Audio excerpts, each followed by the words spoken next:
Տարին սկսվել է բուռն իրադարձություններով։ Իհարկե, հետ ամանորյան առաջին նյութս մտադիր էի ամբողջովին նվիրել ներքաղաքական զարգացումներին, մանավանդ որ տարվա հենց առաջին օրերից իշխանությունը վարչական ռեսուրսի ռեպրեսիայի դրսևորման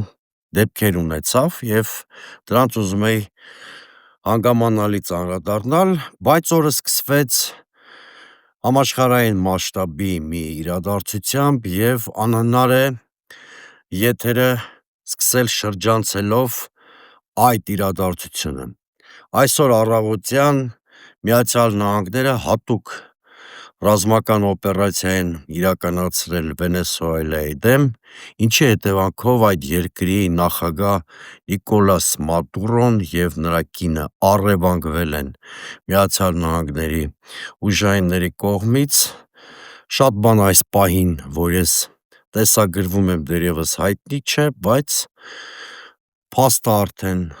առկա է, հայտնի չէ իհարկե, թե ինչպիսի զարգացում կունենան իրադարձությունները, արդյոք Թրամփը կսահմանափակվի այս քայլով, թե Վենեսուելան ենթարկեցնելու ռազմավարական ինչ-որ պլան ունի, սրանք նույնպես դեռևս հայտնի չեն, առաջիկա օրերին, գուցե շաբաթներին այս իրադարձությունները գտնվելու են բոլորիս ուշադրության կենտրոնում և ես հանգամանալից սրանց մասին խոսելու առիթ կունենամ։ Իհարկե տարբեր վարկածներ կան, ոմանք ասում են հենց դա ամերիկյան պաշտոնական տեսակետն է, որ նարկոկարտելի ղեկավար էր Մադուրոն և նրա իշխանությունը ազգային անվտանգության ռիսկեր էր ստեղծում ԱՄՆ-ի համար, մյուսները սա չափազանցված են համարում, մատնանշելով, որ Թրամփին և նրա շրջապատին ձգում էին նավթային հարուստ պաշարները, որ ուներ լատինաամերիկյան այս երկիրը։ Հիմա շատերը, հատկապես Հայաստանում են պսևդո արևմտամետ սեգմենտից կասեն, որ սա ժողովրդավարության հաղթանակ է, որովհետև Մադուրոն աչքի չէր ընկնում ժողովրդավարության նկատմամբ իր հավատարմությամբ, ես էլ կասեմ, որ սա ժողովրդավարության հետ որևէ կապ չունի, որովհետև անգամ ԱՄՆ կոնգրեսականներ, սենատորներ դատապարտել են արդեն Թրամփի այս քայլը, համարելով, որ հենց իր երկրի ինչ-որ ընդհանցակարգեր նախագահը խախտել է, ռազմական գործողություն սկսելով առանց պառլամենտի հետ համաձայնեցնելու այդ ակտը։ Բայց ասեմ, որ իմ առաջի տպավորությամբ այս գործողությունը միջազգային իրավունքը ամբողջովին զրոյացնում է, ինչքան էլ մեր պսևդո արևմտամետներին հիմա ասածս տհաճ թվա, Թրամփի այսօրվա գործողությունները Վենեսուելայում լեգիտիմացնում են Ռուսաստանի գործողությունները Ուկրաինայում, որովհետև Պուտինն էլ շատ ավելի հիմնավոր փաստարկներով կարող է ասել, որ Ուկրաինայի իշխանության քաղաքականությունը ազգային անվտանգության ռիսկեր ու վտանգներ էր հարուցում Ռուսաստանի համար, նկատի ունենալով ՆԱՏՕ էքսպանսիան և այլն, և այլն։ Մենք թևակողում ենք նոր աշխարհ, որտեղ միջազգային իրավունքը նման գեղեցիկ արտահայտություններ այլևս որևէ գործնական ուժ չունեն։ Թերևս օրվա թոփ 1 միջազգային իրադարձության մասին այսքանը, կրկնում եմ, կլինեն զարգացումներ, այս իրադարձությունների մասին ավելի հանգամանալից կխոսեմ։ Հիմա վերադառնանք Հայաստան, որտեղ տարվա փոփոխությունը խիստ պայմանական էր, որովհետև իշխանության առնվազն անցած տարվա ապրիլ-մայիսից որդեգրված ընթացքը որևէ փոփոխության չենթարկվեց և նույն ուժգնությամբ շարունակվում է։ Ես ի նկատի ունեմ տոտալիտար կառավարում հաստատելու Փաշինյանի ձգտումը և տարվա փոփոխությունը Փաշինյանի քաղաքականության վրա որևէ ազդեցություն չունի։ Հենց դեկտեմբերի 30-ին Ամանորի շեմին Վիշինցու մեղադրանքով Հայրենիք կուսակցության անդամներ ձերբակալվեցին, պատկերացրեք, Վաղարշապատում ընտրությունները ամիս կես վերջացել էին, Հայրենիք կուսակցությունն էլ անցողիկության շեմը չէր հաղթահարել, բայց ընտրական շարքի ինչ-որ փաստ գտան և գլխավոր քարտուղար Խաչիկ Գալստյանը, այդ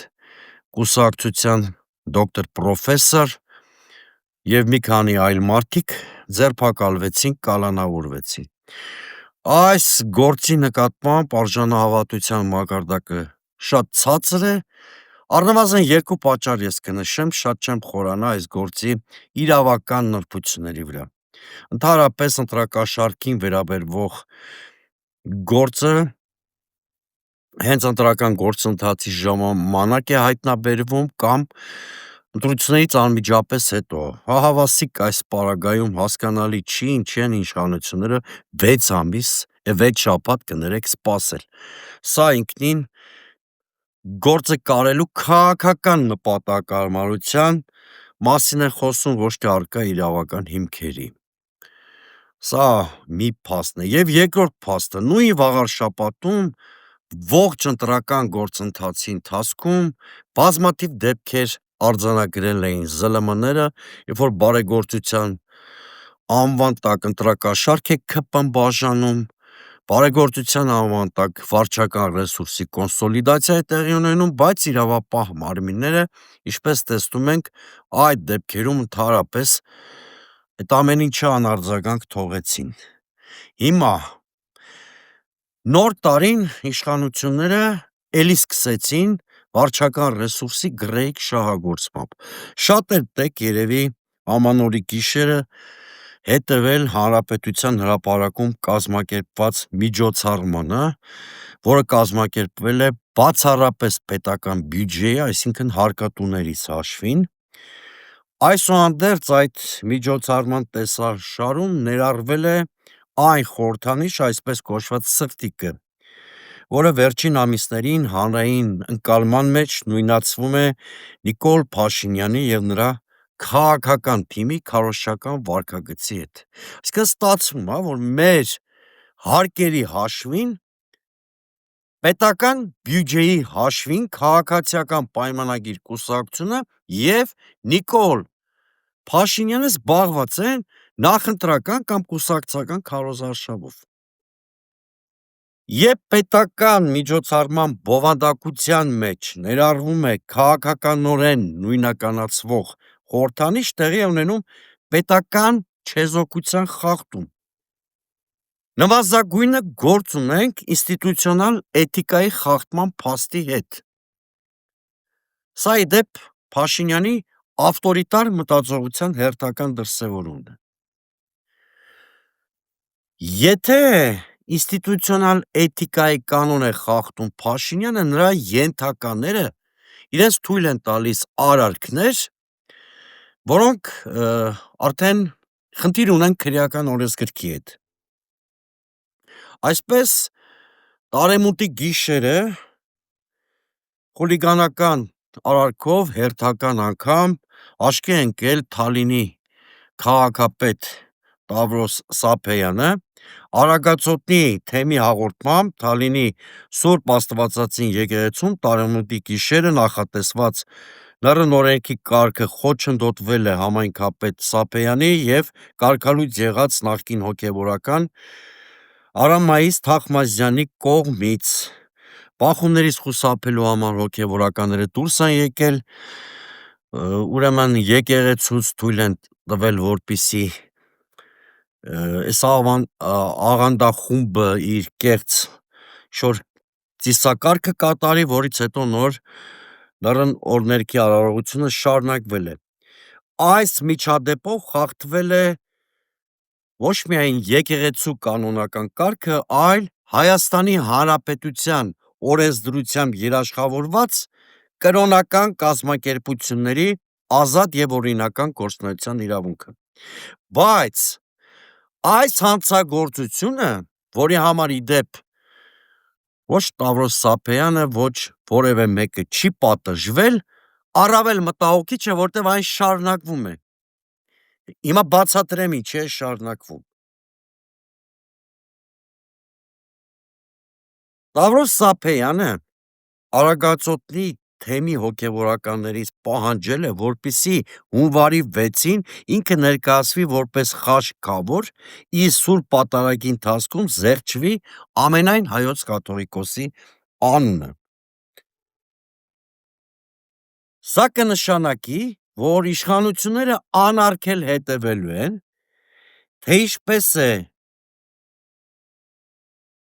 հունվարի 6-ին խոչընդոտվելու կրոնական ծեսի կատարումը, ինչը հանցագործություն է, համաձայն Հայաստանի Հանրապետության քրեական օրենսդրության։ Գիտեք, ես միամիտ չեմ, որ կարծեմ, որ իրավապահները գնալու են Սափեյանի կամ որևէ մեկի հետևից։ Որովհետև օրենքը Հայաստանում չի գործում,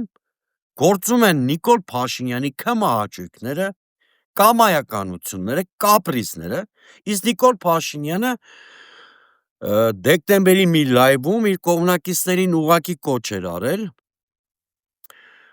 խուլիգանություն կատարել եկեղեցիներում, այսինքն կանոնիկ պատարագների ժամանակ ընդհատել, գոռալ, երբ որ կնչի Հայրապետի անունը եւ այլն եւ այլն։ Սափեյանը սա շատ լավ գիտի, նա գիտի, որ քանի դեռ հլու հնազանդ կատարում է Նիկոլ Փաշինյանի կեղտոտ հանձնարարությունները, ինքը օրենքից վեր է, ինքը չի պատժվելու։ Օրենքը ընդդիմության համար է։ Օրենքի խստությունը տարածվում է միայն ընդդիմության վրա։ Այբ որ հորինված ընտրակաշառքի գործով ինչ-որ ընդդիմադիր պիտի պատժվի, այդ ժամանակ իշխանությունները օրենքն են հիշում, դրա բոլոր խստություններն են հիշում, հումանիստական բոլոր ասպեկտների մասին մոռանում են, ասենք չգրված օրենքները անտեսում են, որ ամանորից առաջ չի կարելի մարդու տուն մտնել, խուզարկել, կալանավորել, ձերբակալել։ Բայց իշխանության պարագայում ոչ օրենքն են հիշում, ոչ դրա խստությունն են հիշում,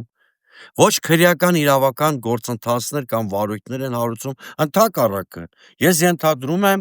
որ իշխանության խուլիգանախմբի անդամները, ասենք Թալինի քաղաքապետը, այլ աչքի ընկած խուլիգաններ էլ, որոնց Փաշինյանը բուծել է կան, նրանք նույնիսկ կխրախուսվեն, պարգևավճարներ կստանան եւ այլն եւ այլն։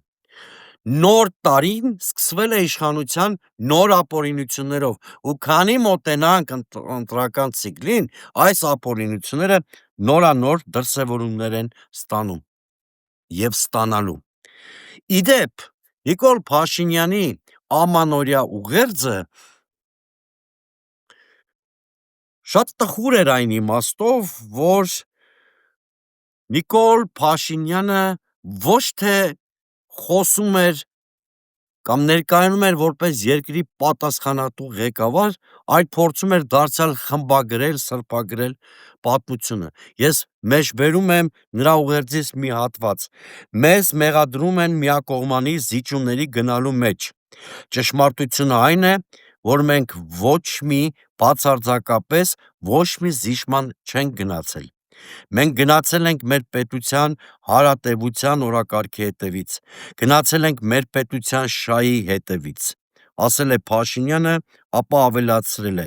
Ղարաբաղը մերն էր, հիմա այլևս մերը չի, խոսույթն աշխարհաքաղաքական թակարդում գտնվողի գիտակցության արտահայտությունն է, մինչդեռ պետության և քաղաքացու գիտակցությունն ասում է. Հայաստանի Հանրապետությունը մերը չէր, հիմա այլևս մերն է։ Նիկոլ Փաշինյանի ամանորյա ուղերձը ոչ այնքան անցած տարվա ամփոփում էր, որքան քաղաքական ինքնաարդարացման մանիֆեստ, որի նպատակը մեկն է՝ զրկել հասարակությունը քաղաքական հարցադրում անելու իրավունքից, այսինքն թույլ չտալ, որ հասարակությունը, մարդիկ հարցադրումներ հնչեցնեն, դրանք ցանկացած հարցադրում իշխանությունը ներկայացնում է որպես ինչ-որ գործակալական մտքի դրսևորում եւ այլն եւ այլն։ Նիկոլ Փաշինյանը հարցադրումը ներկայացնում է որպես չարամիտ գործակալական քայլ, իսկ իր քայլերը ներկայացնում է որպես ճակատագրով թելադրված ինչ-որ քայլեր։ Հենց այստեղ է հիմնական վտանգը, երբ քաղաքական որոշումները այլևս չեն քննարկվում,